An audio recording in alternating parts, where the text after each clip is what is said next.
Savings bank account कैसे खोलें उसे जानने के लिए हमें ये जानना ज़रूरी है कि सेविंग्स बैंक अकाउंट क्या है।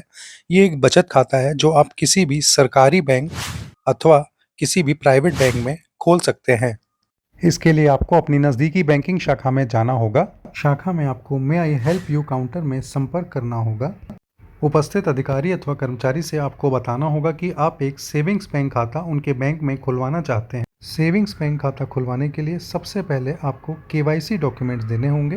केवाईसी का मतलब है नो योर कस्टमर। ये आरबीआई के हिसाब से कुछ डॉक्यूमेंट्स हैं जो आपको बैंक में खाता खुलवाने के लिए देना ज़रूरी है।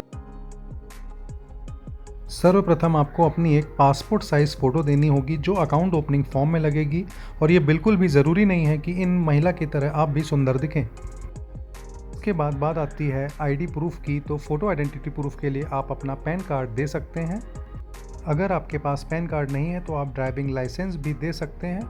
इन केस आपके पास ड्राइविंग लाइसेंस नहीं है तो आप अपना वोटर आईडी भी दे सकते हैं। वोटर आईडी आपका आइडेंटिटी प्रूफ के अलावा एड्रेस प्रूफ का भी काम करता है। इन सब के अतिरिक्त आधार कार्ड एक मुख्य दस्तावेज है जो आपको खाता खुलवाने में मददगार होता है। आजकल बैंक आधार कार्ड का वेरिफिकेशन बायोमेट्रिक के द्वारा करते हैं।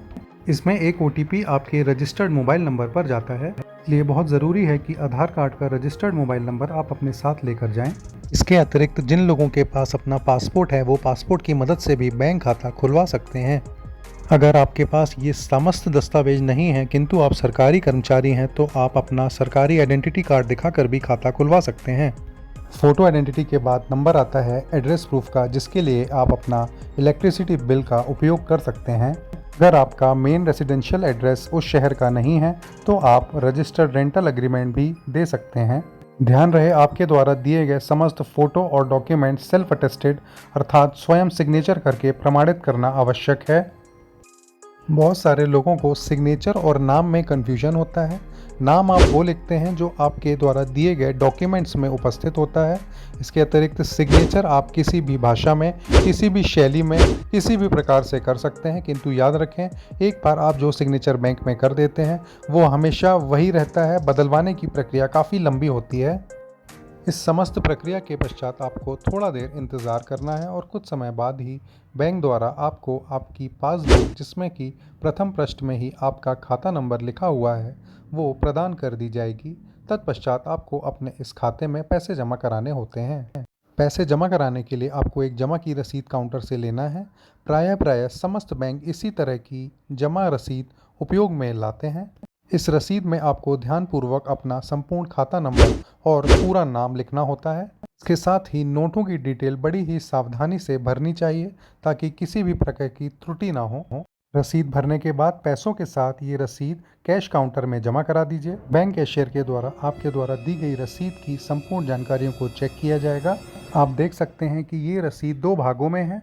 जो बड़ा वाला पार्ट है वो बैंक के पास रह जाता है, उनके डेली वाउचर्स में जाता है।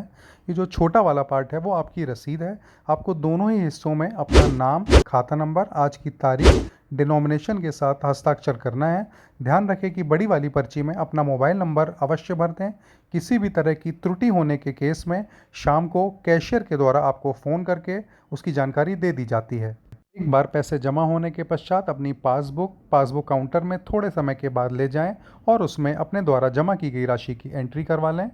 इस तरह से आपने देखा कि बैंक में बचत खाता खुलवाना बेहद ही आसान है। इन सिंपल स्टेप्स को फॉलो करके आप भी अपना बचत खाता किसी भी सरकारी अथवा प्राइवेट बैंक में खुलवा सकते हैं।